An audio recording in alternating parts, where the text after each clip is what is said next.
Maya Chen's grandmother always said that the best adventures start with terrible decisions.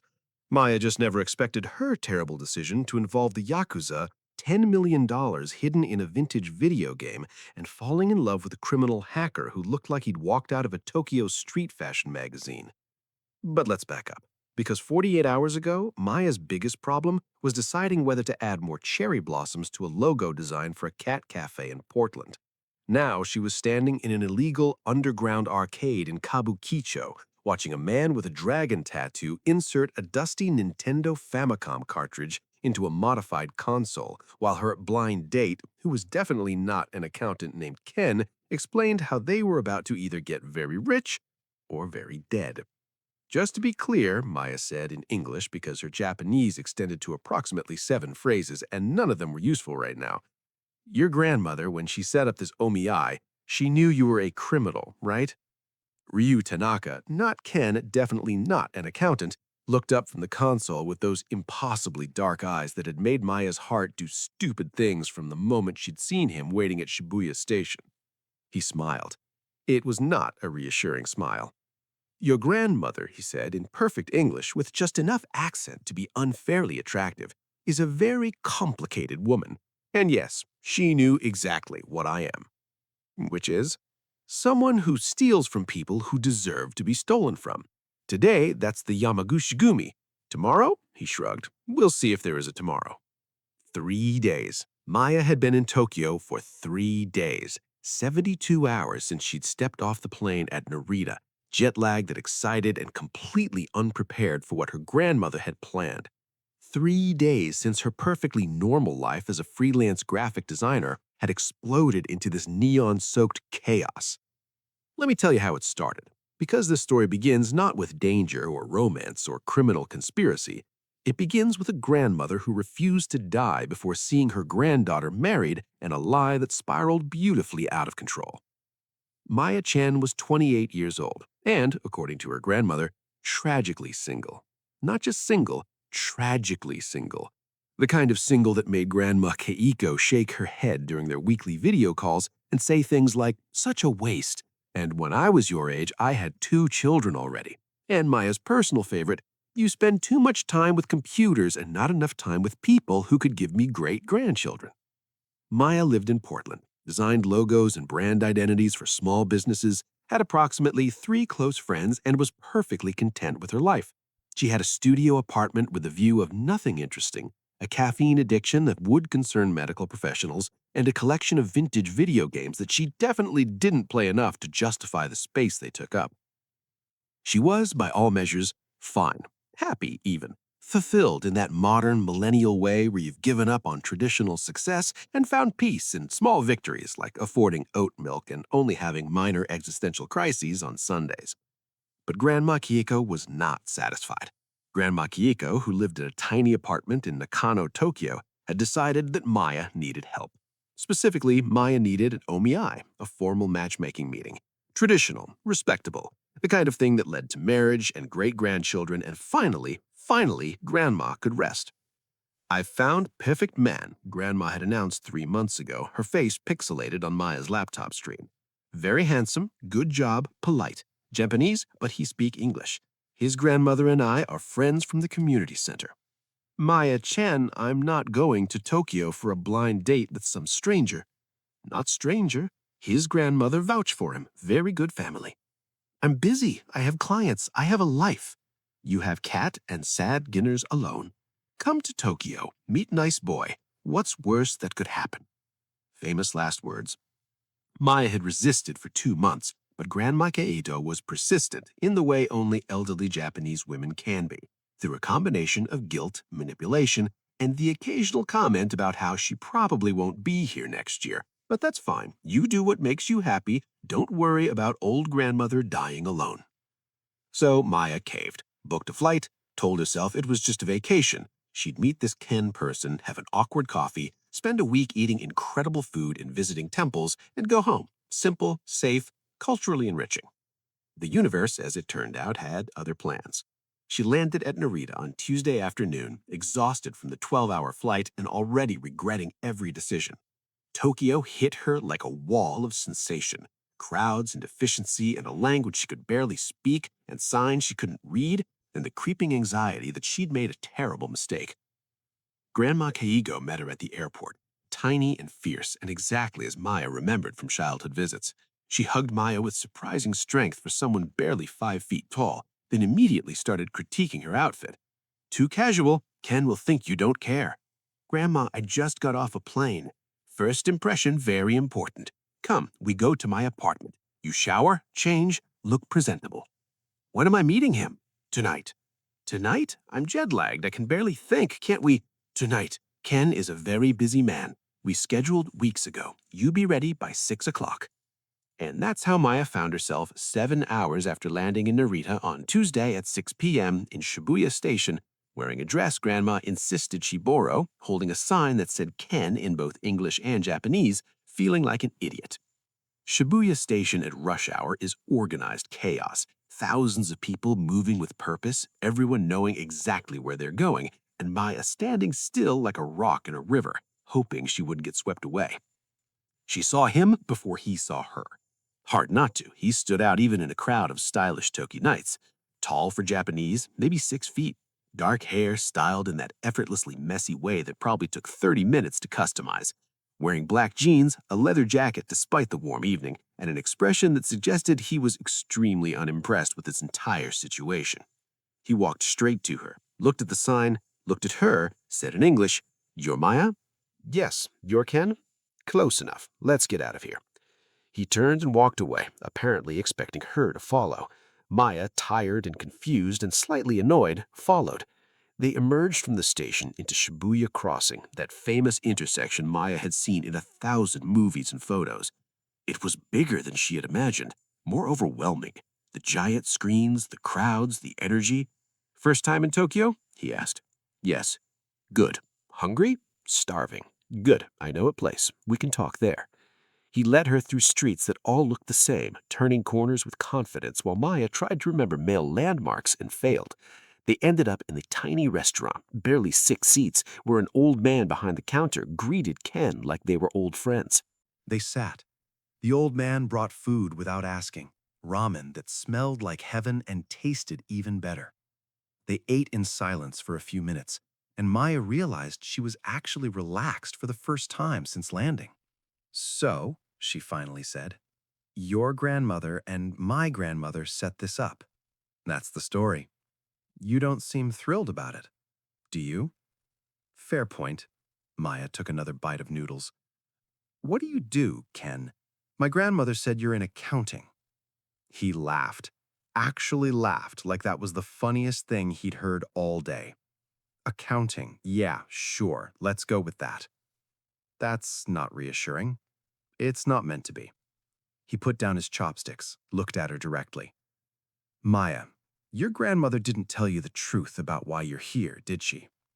She said you're a nice Japanese boy from a good family who wants to meet a nice Japanese American girl. I'm not nice. My family is complicated, and I don't want to meet anyone." He paused. "But I do need your help. Very specific help that apparently only you can provide." Maya's instincts, dulled by jet lag, suddenly woke up. "What kind of help?"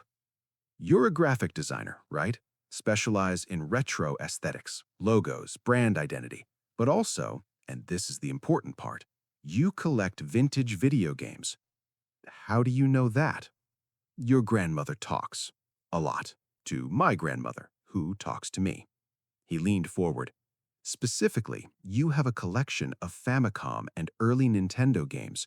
You wrote a blog about it in college, did some freelance work analyzing pixel art for a game museum. That was 6 years ago, and it was one summer internship. But you know the games. You understand how they're designed, how they're coded." "I mean, sort of. I'm not a programmer. I need someone who can look at a specific game, a very rare game, and find something hidden in its code." Maya put down her chopsticks. "This isn't a date, is it?" "No. This is a job interview, and you're already hired because your grandmother vouched for you, and I trust her judgment more than my own grandmother's, which is saying something."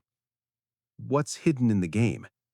$10 million in cryptocurrency wallet codes. Maya stared at him, waiting for the punchline. It didn't come. You're serious? Completely. And you're not actually an accountant. I'm a hacker. Specifically, I steal from criminals who can't report the theft without incriminating themselves. The Yakuza, mostly. Sometimes Chinese triads. Occasionally, very corrupt politicians. He said it casually, like he was describing his job at a coffee shop. The Yakuza? The actual Japanese mafia?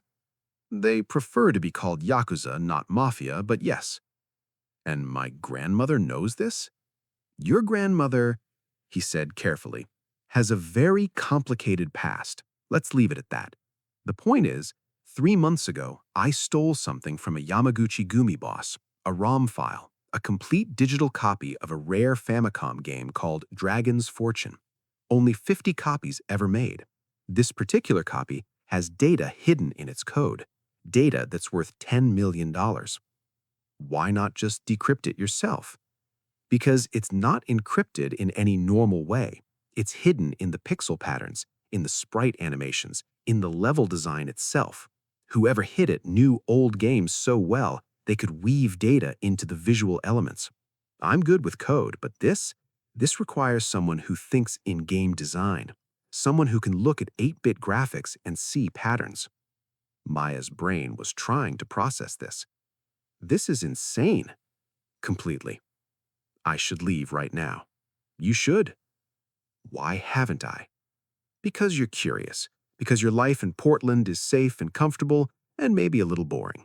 Because part of you has always wanted an adventure. And your grandmother, who knows you better than you know yourself, knew that if I laid this out honestly, you'd say yes. He wasn't right. I hated that he wasn't right. What's in it for me? Besides the adventure? $2 million, 20% of the take, paid in clean cryptocurrency that you can convert however you want. Enough to quit freelancing, start your own design firm, buy a house, do whatever you want. Or go to prison for helping a criminal. You're a tourist. If things go wrong, you claim ignorance. You didn't know. You were helping with a graphic design project. Worst case, you get deported and never come back to Japan. Best case, you get rich and have the best story of your life. Maya should have said no. Should have stood up, left the restaurant, gone back to Grandma's apartment and caught the next flight home. Instead, she heard herself say, "When do we start?" Ryu smiled. It was a good smile. Dangerous, but good. Now. That had been 3 days ago. 3 days of chaos and confusion, and slowly starting to understand just how deep this rabbit hole went. Turned out, the game cartridge wasn't just sitting in Ryu's apartment. It was in a vault, in a building owned by the same Yakuza boss he'd stolen it from, a man named Takeshi Yamamoto, who had discovered the theft and put out word that he wanted both the game and Ryu's head. So they'd had to break in, which meant planning, which meant spending time together, which meant Maya started to see past the leather jacket and cool exterior to the person underneath. Ryu Tanaka was not what she expected. He was funny in a dry, sarcastic way. He was meticulous about planning, but spontaneous in execution. He had opinions about the best ramen shops in Tokyo and could debate the artistic merits of Akira Kurosawa films. He loved his grandmother with a fierceness that made Maya's heart hurt. And he treated Maya as an equal partner, not just hired help. On the second day, while they were scouting the building where the vault was, Maya asked the question that had been bothering her. Why me? Specifically me? There have to be other people who know vintage games. Ryu was quiet for a moment, watching the building entrance, counting security patterns. Then, your grandmother showed mine your blog, the one about Famicom games. You wrote how each pixel is a choice, how game designers of that era had such limited resources they had to make every single dot mean something. You understood that those games weren't just entertainment, they were art constrained by technology. Anyone can decrypt code, but understanding the artist's intent, seeing the message hidden in the medium, that takes someone special. That's actually kind of beautiful. Don't let it go to your head. You're still the person who ate natto this morning and actually seemed to enjoy it. Your taste is clearly questionable. They'd broken into the vault last night. It had been terrifying and exhilarating, and Maya had discovered she was apparently very good at not panicking when alarms started going off. They'd gotten the cartridge, escaped through a service entrance, and spent the rest of the night moving between safe houses while Takeshi's people searched for them. Which brings them to now, standing in an underground arcade in Kabuchiko, about to load a 35-year-old video game and search for $10 million while hoping the Yakuza didn't find them first. Ready? Ryu asked, his hand hovering over the console's power button. Maya looked at the screen, looked at him, thought about her quiet life in Portland that suddenly seemed impossibly far away and impossibly boring. Hit it. The game loaded. An 8-bit dragon appeared on screen. Pixelated fire, a castle, a hero with a sword. It looked like every other fantasy game from 1987, except somewhere in those pixels was a fortune, and Maya had to find it before Takeshi's people found them. The game's title screen was beautiful in that blocky, nostalgic way that made Maya's chest ache. Dragon's Fortune in stylized English letters. A pixelated dragon coiled around a castle. Fire animation that was probably 3 frames looping. Beneath it, Japanese text she couldn't read and a blinking start prompt. Okay, Maya said, pulling up a stool. Let me see the controller. Ryu handed her the original Famicom controller, red, boxy, connected by a cord. It felt like holding history. The game is a standard action platformer, Ryu explained. Released 1987. Developers listed as Dragon Studios, but that's a shell company. Only 50 copies manufactured, most for internal testing, never mass-produced. This particular ROM has data embedded that shouldn't exist. How do you know? File size. Normal game this era should be about 128 kilobytes. This one is 157. Those extra 29 kilobytes? That's our $10 million in wallet addresses and access codes. Maya pressed start. The game launched. An 8-bit hero appeared. Spiky hair, sword, determined expression. The first level was a forest. Standard platforming. Jump over gaps, avoid enemies, collect coins. This seems normal, Maya said, navigating through the first section. It is. That's the problem. I've played through the entire game, all 12 levels, collected every item, tried every secret combination. The data is here, but I can't find it. Because you're thinking like a hacker. You're looking for code. Maya paused the game, studying the screen. But if someone wanted to hide information in a game like this, they wouldn't just encrypt it.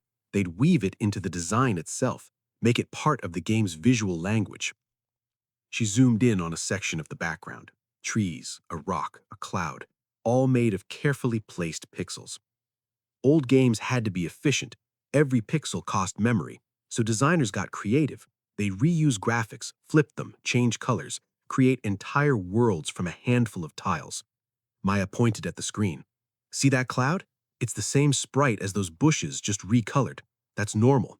But what if someone used that efficiency to encode a message? What if certain combinations of tiles spell something out? It's like steganography. Exactly. Hiding information in plain sight. Not in the code, but in the image itself. Before we go deeper into Maya's digital treasure hunt, I want to ask you something. Are you enjoying this story?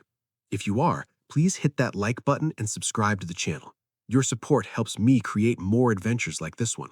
And leave a comment telling me, have you ever been to Tokyo? What's your favorite video game memory? I love hearing from you. Now, back to Maya, who's about to discover that the Yakuza are closer than they think. Maya played through the first 3 levels methodically, taking screenshots, analyzing patterns. Ryu watched in silence, occasionally marking notes on his laptop. The arcade around them was alive with sound. Fighting games, racing sims, music games with drums and guitars, a mix of old and new. Ryu had chosen this place because it was owned by someone who owed him a favor, someone who wouldn't ask questions about the 2 people hunched over a Famicom in the corner. There, Maya said suddenly. Level 3, the castle courtyard. Look at the floor tiles. Ryu leaned in. The floor was a checkerboard pattern, alternating dark and light tiles, standard game design. What am I looking at? The pattern breaks. See? Rows 1 through 6 are perfectly symmetrical, but row 7, 3 tiles are flipped, and row 9 has 2 tiles that shouldn't be there based on the pattern. She grabbed a notebook, started sketching the pattern, translated the flipped tiles into binary, dark for 0, light for 1. The sequence that emerged was 0101000001001000. That's that's hexadecimal, Ryu breathed. TH, that's the start of a message. Not just a message, a map. Each level has a pattern like this.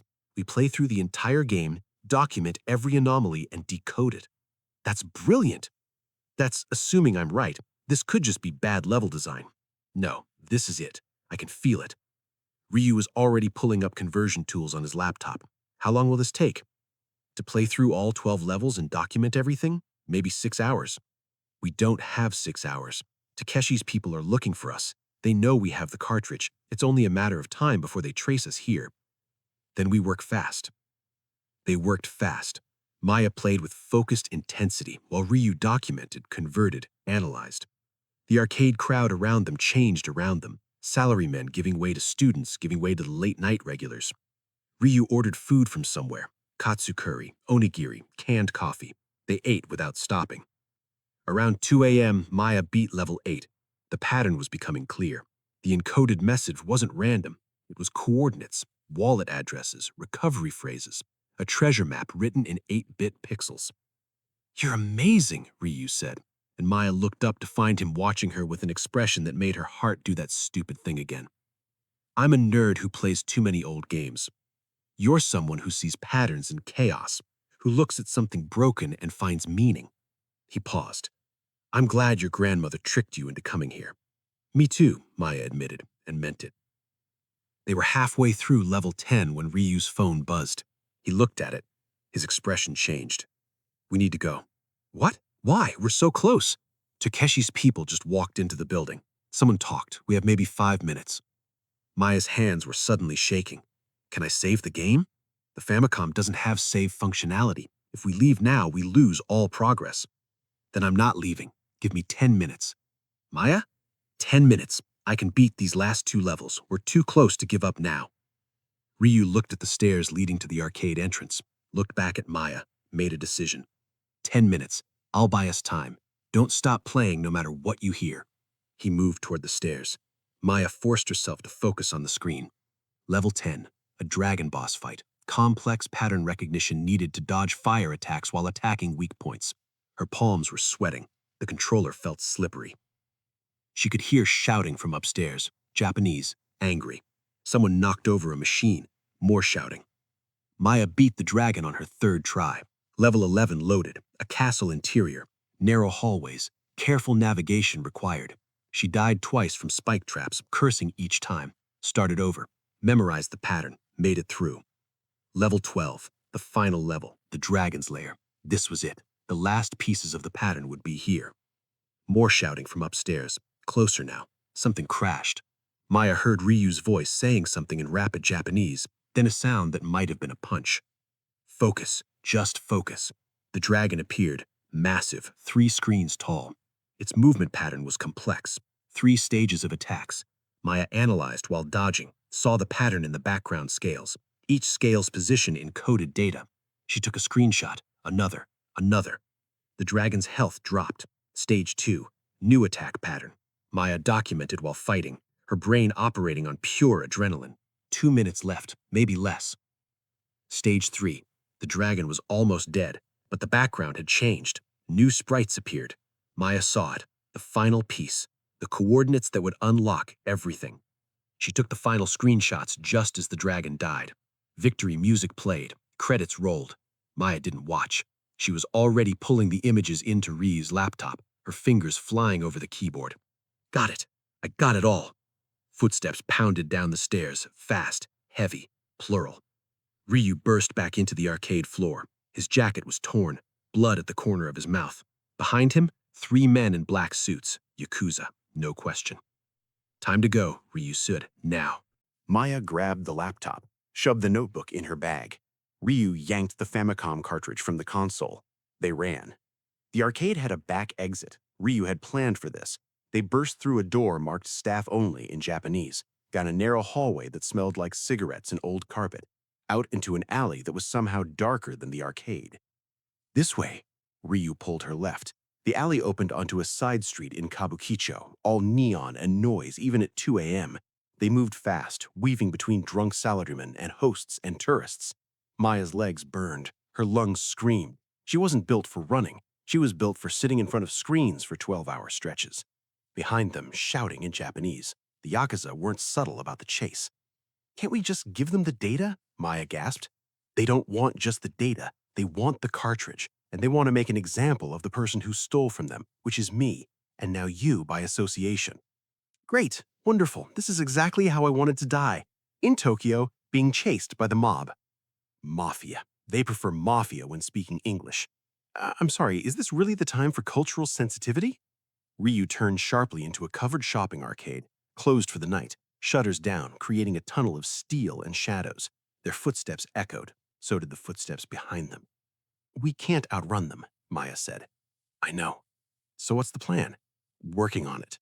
They burst out the other end of the arcade into a busier street. Restaurants still open, karaoke boxes with light spilling from doors, people everywhere. Ryu slowed to a walk, pulled Maya close, wrapped an arm around her waist. To anyone watching, they looked like a couple, intimate, normal. "Stay calm," he murmured. "Walk naturally. They won't make a scene in public." They walked past a group of girls in matching outfits, past a vending machine glowing with options, past a tiny ramen shop where an old woman was closing up. Maya's heart hammered against her ribs. The Yakuza emerged from the arcade behind them. 3 men, professional, scanning the crowd. One of them spotted Ryu and Maya, pointed. They started moving. "Not making a scene, huh?" Maya said. "I may have been optimistic." Ryu pulled her into a building. Looked like a mall, multiple floors, still open. They took an escalator up. The Yakuza followed. Up another escalator, 3rd floor, 4th. The top floor was mostly closed, shutters down on every shop except a convenience store and a maid cafe that was somehow still serving customers. "In here," Ryu said, pulling her into a maid cafe. The interior was aggressively cute. Pink everywhere. Girls in French maid costumes, menus shaped like hearts. Customers being served with exaggerated enthusiasm. A maid approached them with a practiced smile. "Welcome home, master and mistress." "2 seats, please," Ryu said in Japanese, then English for Maya's benefit. "Somewhere in back." They were led to a booth. The maid handed them menus, asked if they wanted the special parfait. Ryu ordered 2 coffees without looking at the menu. "Are we seriously hiding from the Yakuza in a maid cafe?" Maya whispered. "They won't expect it. Too public, too weird. We sit, we blend, we wait for them to pass." He was watching the entrance through a decorative mirror on the wall. The Yakuza entered, looked around. One of them approached a maid, showed her a photo on his phone. The maid shook her head, still smiling. They looked frustrated, confused, eventually left. "Oh, we have maybe 10 minutes before they come back with more people. We need to extract that data now." "Now? Here?" "Right now. Pull up the screenshots." Maya opened the laptop. The screen seemed impossibly bright in the dim cafe. She pulled up her documentation, screenshots, notes, pattern analysis. Ryu started converting. Their coffee arrived. The maid drew a cat face in the foam with chocolate sauce, made Maya do a nya-nya chant for good luck. Maya, hysterical from adrenaline, actually did it. Ryu tried not to laugh. "First wallet address," Ryu said, typing rapidly. "This is it. This is actually it." The data resolved on screen, a cryptocurrency wallet, address codes, recovery phrases, everything needed to access $10 million worth of Bitcoin that Takeshi Yamamoto had stolen from a Chinese triad 5 years ago and hidden where he thought no one would ever find it. In a video game, hidden in plain sight. "We did it," Maya breathed. "You did it," Ryu corrected. "I just tagged along."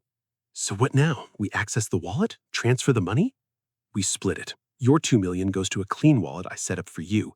The other 8 million gets distributed to people Takeshi hurt, victims, families he destroyed. This wasn't ever about getting rich. It was about taking back what he stole." "You're Robin Hood." "I'm a criminal with a slightly better moral compass than most criminals." "That's actually kind of hot." Ryu looked up from the laptop, met her eyes. Something passed between them, something that had been building for 3 days, something dangerous and exciting and probably stupid. Maya, don't. Don't tell me this is a bad idea. Don't tell me I'm a criminal and I should go home. Don't be reasonable. I was going to say your timing is terrible. We're in a maid cafe being chased by the Yakuza. So? So I'm going to kiss you anyway. He did. It was a good kiss. Great, actually. The kind of kiss that made 3 days feel like 3 years. The kind that made Maya forget everything except the feel of his mouth on hers and the way her heart was trying to escape her chest. Excuse me, a maid appeared beside their table, still smiling, always smiling. We have 1 hour table limit. You order more or you leave, please.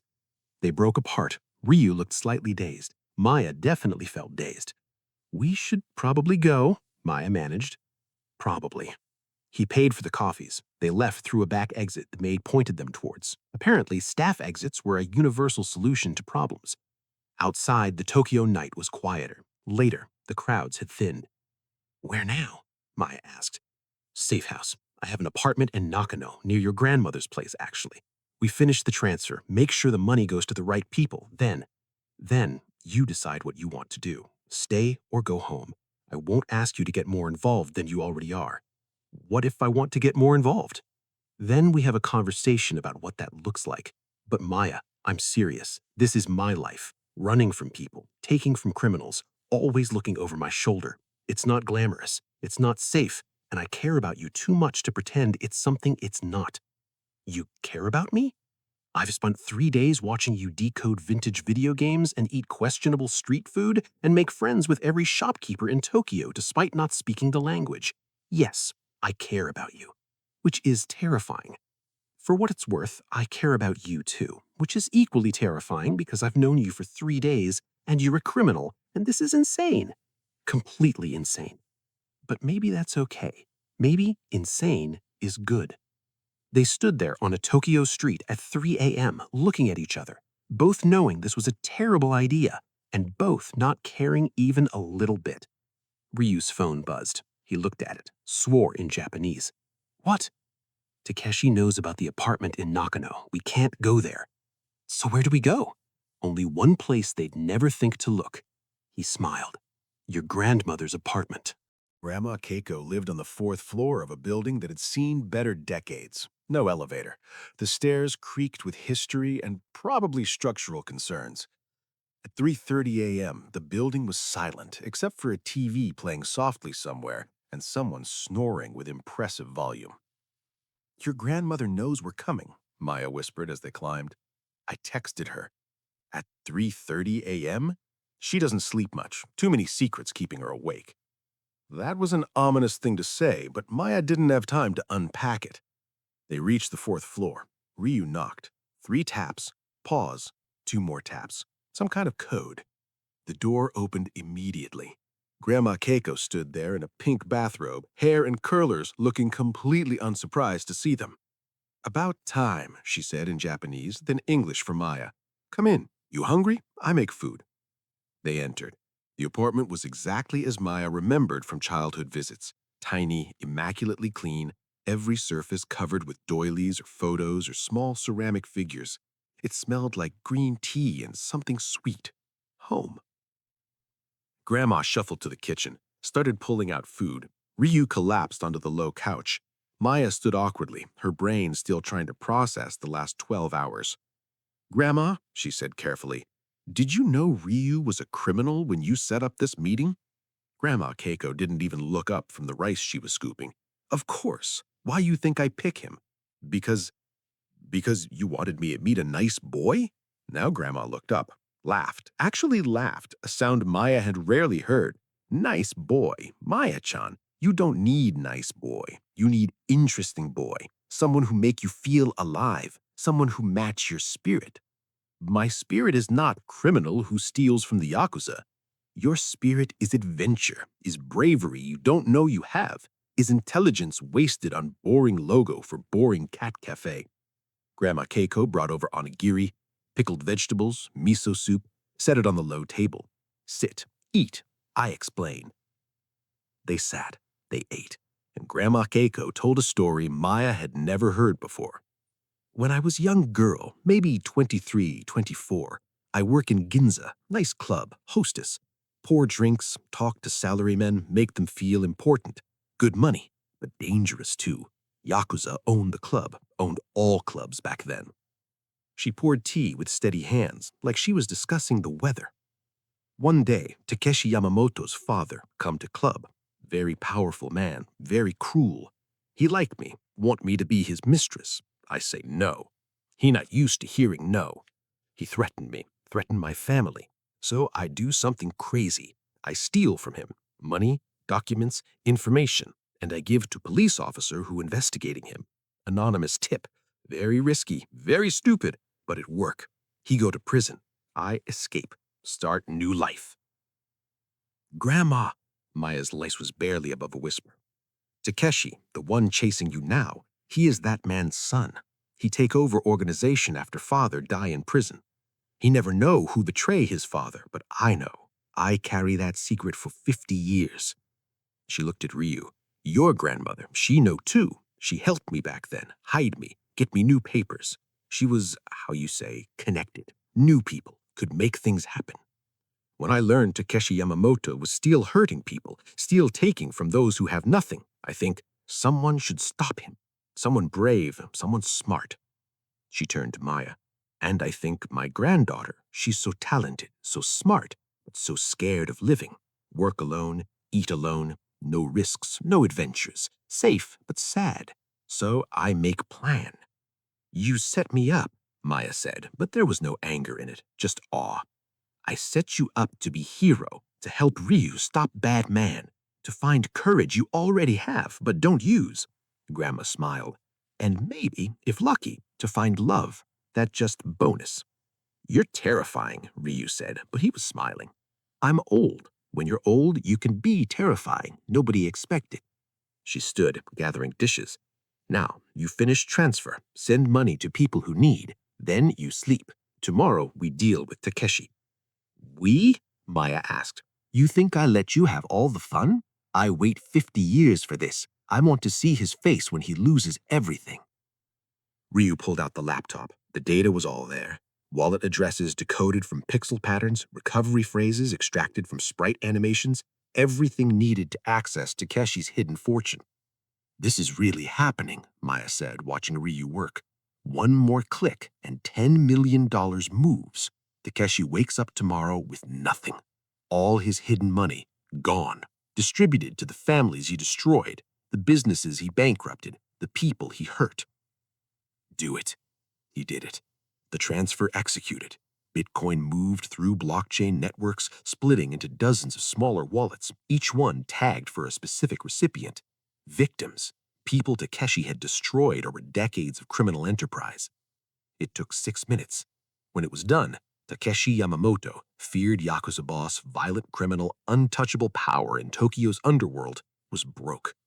He's going to be very angry, Maya said. He's going to be homicidal, Ryu agreed. Good thing we have a terrifying grandmother on our side.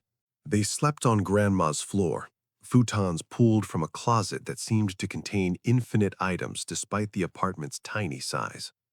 Maya was certain she wouldn't sleep, too wired from adrenaline and caffeine and kissing Ryu in a maid cafe. But exhaustion won. She was unconscious in minutes. She woke to sunlight and the smell of breakfast, sat up to find Grandma cooking, Ryu at the low table drinking coffee and looking at his phone, and the morning news playing on a small TV. Good morning, Ryu said. He looked tired but energized, alive in a way Maya was starting to recognize. You talk in your sleep. Something about pixel dragons. Don't judge me. I had a stressful day yesterday. Maya accepted coffee from Grandma. What's happening? Takeshi knows. His organization is in chaos. He's locked down all operations trying to figure out who betrayed him, and he's put a price on my head. $2 million. That's ironic. That's exactly what I was supposed to make from this job. You still can. The money's transferred to your wallet, clean, untraceable. Once we deal with Takeshi, you can access it whenever you want. How do we deal with him? Before Ryu could answer, his phone rang. He looked at the number, answered. Yes? He listened. His expression changed. He said something in Japanese, listened more, then hung up. That was Takeshi. He wants to meet. Neutral ground. Just him and me. That's a trap, Maya said. Obviously. So you're not going. I am going, but not alone, and not the way he expects. Ryu explained the plan. It was risky, possibly suicidal, definitely illegal. Maya loved it. 2 hours later, they stood outside a pachinko parlor in Shinjuku. The place was loud. Bells, music, the sound of thousands of metal balls cascading through machines. Perfect cover for a meeting you didn't want overheard. Takeshi sat in the back. He was older than Maya expected, maybe 60, well-dressed, carrying himself with the confidence of someone who'd never faced real consequences. 2 bodyguards flanked him. Ryu walked in alone, or appeared to. Maya was hidden in the crowd, filming everything on her phone. Grandma Keiko was outside in a taxi, waiting. The police, corrupt ones who worked for Takeshi, were supposedly on their way. But Ryu had other police coming too, clean ones, ones who'd been investigating Takeshi for years and just needed evidence. Takeshi Tanaka, Ryu said in English, for Maya's benefit probably. He knew she was there somewhere. You've caused me considerable trouble. Good. You deserve considerably more. The money is gone, moved through so many wallets I'll never trace it. Clever, but pointless. I have other resources, other accounts. You hurt me, but you didn't destroy me. Wasn't trying to destroy you, just wanted to return what you stole, with interest. Noble. Stupid, but noble. Takeshi smiled. It was not a friendly smile. Here's what's going to happen. You're going to tell me where the American girl is. You're going to give me the original game cartridge, and then I'm going to decide how much pain you experience before you die. Counteroffer. You surrender to the police who are about to arrive, confess to your crimes, and spend the rest of your life in prison where you belong. Takeshi laughed. The police work for me. Some do, not all. That's when the raid happened. Police burst through every entrance, not Takeshi's people, but officers from a special task force that had been building a case against him for 3 years. Officers who Ryu had contacted, who he'd promised evidence to. And Maya had it all on video. Takeshi making threats, admitting ownership of stolen money, confessing to plans for murder. All recorded, all admissible. Takeshi's face went from confident to confused to furious in seconds. He reached for something, probably a weapon, but the bodyguards were already being restrained. He was surrounded. You set me up, Takeshi said to Ryu. I learned from the best. Ryu looked towards the crowd where Grandma Keiko had somehow appeared, standing in her pink coat watching Takeshi with an expression of satisfaction. Your father went to prison because someone stole from him and gave evidence to police. Someone he never suspected. Someone he underestimated. Takeshi followed Ryu's gaze, saw Grandma, recognition dawned. You, it was you, 50 years ago, the hostess who disappeared. Keiko Tanaka, Grandma said in perfect English. You forget my name, but I never forget what your father did to my friends, what you did to innocents. Now you pay. 50 years late, but you pay. They arrested him, read his rights in Japanese while he screamed threats and struggled. It was, Maya thought, the most satisfying thing she'd ever witnessed. Outside, in the afternoon sun of Shinjuku, they regrouped. Ryu, Maya, and Grandma Keiko, standing in a Tokyo street while sirens wailed and police processed the scene. So, Maya said, what now? Now Takeshi's organization falls apart without him. The people he hurt get their money back, and Ryu looked at her. I probably should disappear for a while. There are still people loyal to him, still danger. Where will you go? Not sure. Somewhere quieter than Tokyo, maybe Kyoto, maybe Hokkaido. Somewhere I can figure out what to do with my life now that my revenge quest is complete. Grandma cleared her throat. Or maybe you go to Portland, see if you like American Pacific Northwest. Good coffee there. I hear this from Maya many times.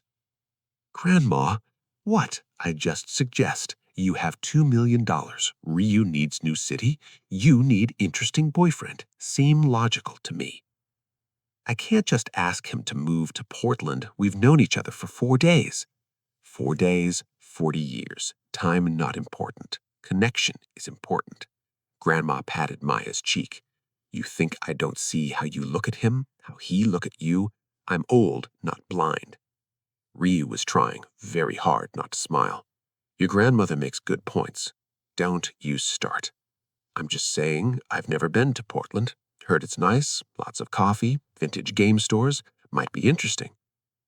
You can't be serious. Why not? My life here is complicated now.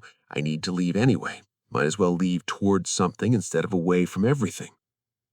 Maya looked at him, at this man she'd known for less than a week, who'd shown her Tokyo, taught her to take risks, made her feel alive in ways she'd forgotten were possible, who kissed her in a maid cafe while running from the Yakuza, who was currently suggesting he move to Portland like it was the most natural thing in the world. This is crazy. Completely crazy, he agreed. We barely know each other. We fought the Yakuza together, decoded a video game, took down a crime boss. I think we know each other better than most people who date for years. Fair point. Grandma was watching them with barely concealed delight. So, you decide, Ryu come to Portland, you have adventure together? Maya took a breath, thought about her safe life in Portland, her quiet apartment, her comfortable routine, everything she'd built to keep risk at bay, everything she thought she wanted. Then she thought about the last 4 days, about feeling alive, about taking risks, about finding courage she didn't know she had, about waking up excited instead of anxious, about Ryu and pixel dragons and running through Tokyo at 3 a.m., about choosing the adventure instead of safety. Yes, she said. Yes, come to Portland. Let's figure this out. Together. Ryu's smile could have lit the entire city. 6 months later, Maya's life looked nothing like it had before Tokyo. She still lived in Portland, still designed logos and brand identities, still had the same studio apartment with a view of nothing interesting. But everything else had changed. For one thing, Ryu Tanaka lived there now, in her apartment, with his collection of vintage gaming equipment that had somehow multiplied to consume most of her living room. They'd started as roommates, separate rooms, separate lives, just sharing space. That had lasted approximately 2 weeks before they'd admitted the obvious and consolidated to one bedroom. Her friends thought she was insane. You met him in Tokyo? He's a former criminal? And you let him move in after knowing him for a week? But they didn't understand. They hadn't decoded pixel dragons together, hadn't run from Yakuza, hadn't found courage in chaos. Ryu had gone legitimate, mostly. He consulted for cybersecurity firms now, teaching companies how to protect against the kind of hacking he used to do. The pay was good, legal, boring, he claimed, but he was adjusting. Maya's design work had evolved too. She'd used some of her money, that $2 million from the heist, that sat in a cryptocurrency wallet she still couldn't quite believe was real, to start a small studio. Nothing fancy, just her, 2 junior designers she'd hired, and an office space that actually had windows. They specialized in retro gaming aesthetics. Apparently, there was a market for people who wanted their brands to look like 8-bit video games. They'd gone back to Tokyo twice, once to visit Grandma Keiko, who insisted on hearing every detail of their Portland life and dropped increasingly unsubtle hints about great-grandchildren, and once for Ryu to testify at Takeshi's trial. The Yakuza boss had been sentenced to 30 years. His organization had collapsed.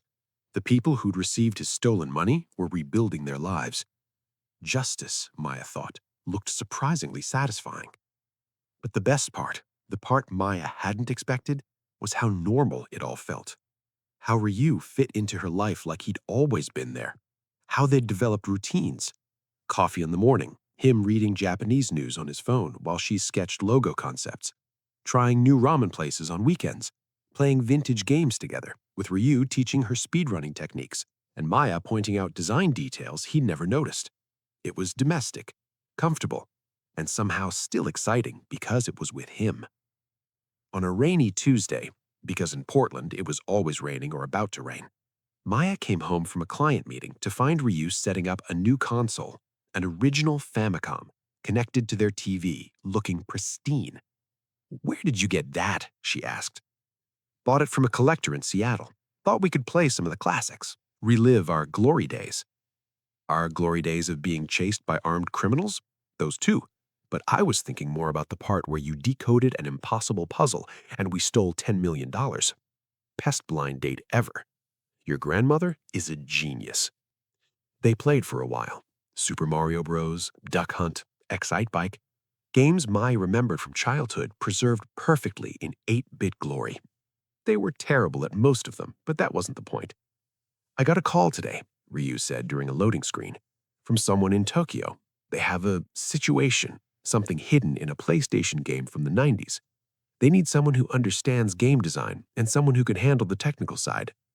"Are you asking me to go back to being a video game treasure hunter?" "I'm asking if you'd be interested in occasionally consulting. Legitimate jobs only. No Yakuza, no death threats, just using our specific skill set to help people recover hidden data." Maya thought about it. Would we travel? Sometimes. Tokyo, Seoul, maybe Europe. Would there be danger? Minimal, maybe none. Mostly just puzzle solving and old games. And we'd do it together? Always together. She kissed him because she could, because he was here, in her apartment, in her life, suggesting new adventures like it was the most natural thing in the world. "Yes, let's do it, but I have conditions." "Name them." "No Yakuza, no organized crime of any kind, and we bring Grandma Keiko on at least one job, because I think she'd love it." Ryu laughed. "Deal. Though I should warn you, your grandmother in action is terrifying. I'm counting on it." They shook hands solemnly, then went back to playing video games. Outside, Portland rain tapped against the windows. Inside, two people who found each other through an impossible combination of circumstances: a grandmother's scheme, a hidden fortune, and a 35-year-old video game built something neither had expected to find: a partnership, an adventure, a life. A year after Tokyo, Maya and Ryu stood in an arcade in Akihabara, not running this time, not hiding, just visiting, playing games, enjoying the nostalgia. They'd consulted on 3 jobs since that first one: a Bitcoin wallet hidden in a Sega Genesis game, a land deed encoded in a PlayStation puzzle game, a family's inheritance hidden in an arcade cabinet by a grandfather who'd been too clever for his own good. Each one had been a puzzle. Each one had been solved. Each one had paid well enough to keep their small consulting business running. Maya's design studio was thriving. Ryu's cybersecurity work was steady. But these treasure hunts? These were what they did for fun, for the thrill, for the partnership. Grandma Keiko had indeed joined them on one job, a case in Osaka involving a pachinko machine and some very confused Yakuza who had no idea an elderly woman in a pink coat was systematically dismantling their money laundering operation. She'd been, as predicted, terrifying, and she'd loved every minute. Now they stood in front of a vintage arcade cabinet, Dragon's Fortune, the actual arcade version, not the home console port, rarer than the Famicom version, maybe one of 10 cabinets left in the world. "You ever wonder if there's something hidden in this version too?" Maya asked. "I did more than wonder, I checked." Ryu pulled out a small device, something he'd built himself, and plugged it into the cabinet's diagnostics port. Data streamed across a screen. No hidden fortunes, no secret codes, just a game. Good. Sometimes a game should just be a game. They played anyway, made it to level 4 before dying to the dragon boss, laughed about it, got ramen from a tiny shop nearby, walked through Akihabara's electric town, past stores selling everything from cutting-edge technology to vintage toys. "You happy?" Ryu asked. It was a simple question, but it made Maya stop and actually think about the answer. A year ago, she'd been designing cat cafe logos in Portland, living a safe life, avoiding risks. Now she decoded treasure hunts, traveled the world, started a business, and built a life with someone who made every day feel like an adventure. "Yeah," she said, "I really am. You?" More than I ever thought I'd be. He took her hand. I spent years stealing from criminals, thinking if I just took enough from them, returned enough money, it would somehow balance things out, make up for the fact that I was just as much a criminal as they were. But it never felt like enough. There was always another job, another score, another bad person to target. And now? Now I build things instead of taking them. I solve puzzles instead of creating chaos. I wake up next to you and think about what we're going to do today, not what I'm running from. He paused. Your grandmother changed my life by dragging you into mine. I should probably thank her. She'd lorded over you forever. Completely worth it. They walked back to the hotel where they were staying. Tomorrow, they'd visit Grandma Keiko, have tea, listen to her tell stories, drop hints about great-grandchildren that they'd politely ignore.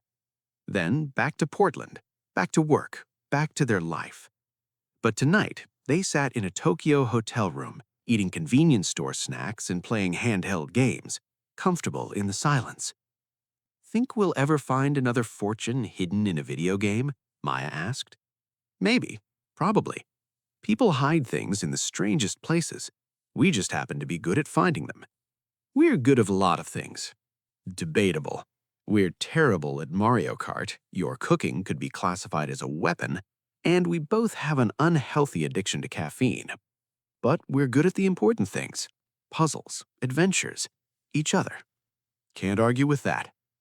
Maya's phone buzzed, a text from Grandma Keiko. Tomorrow, I make your favorite food. Also, I have new friend whose grandson need help with computer problem. You meet him. Just friendly meeting, nothing serious. Oh no, Maya said. What? Grandma's matchmaking again. For who? I don't know, but apparently someone needs our help with a computer problem and she's trying to set them up with someone.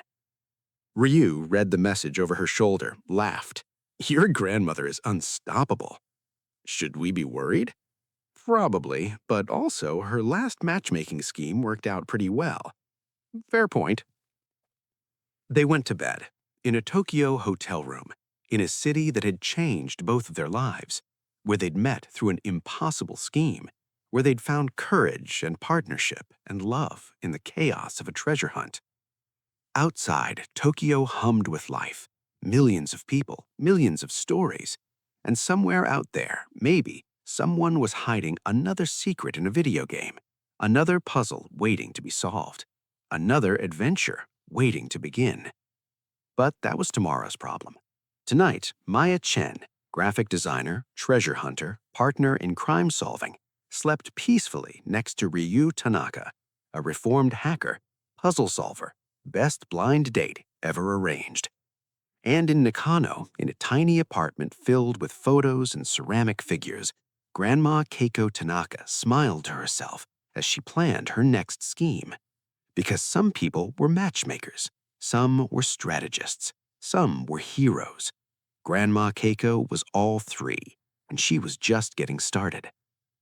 And that, dear listener, is where our story ends. Not with danger or narrow escapes, but with two people who found each other through pixels and puzzles, and a grandmother who knew exactly what she was doing. Maya Chen went to Tokyo for a blind date and found an adventure. Ryu Tanaka needed someone to decode a video game and found a partner. And together they discovered that sometimes the best treasures aren't hidden in games. They're hidden in plain sight, waiting for someone brave enough to see them. The dragon's fortune wasn't $10 million. It was everything that came after. The partnership, the trust, the love, the life they built together, pixel by pixel, level by level, adventure by adventure. Thank you for joining me on this journey through Tokyo's neon streets and vintage arcades. If you enjoyed this story, please subscribe to this channel and leave a comment telling me where you're listening from. Your support helps me create more adventures like this one. Until next time, remember that the greatest adventures often start with terrible decisions. The key is finding someone worth making those decisions with. Choose your player 2 wisely. Press start and see where the game takes you. The end.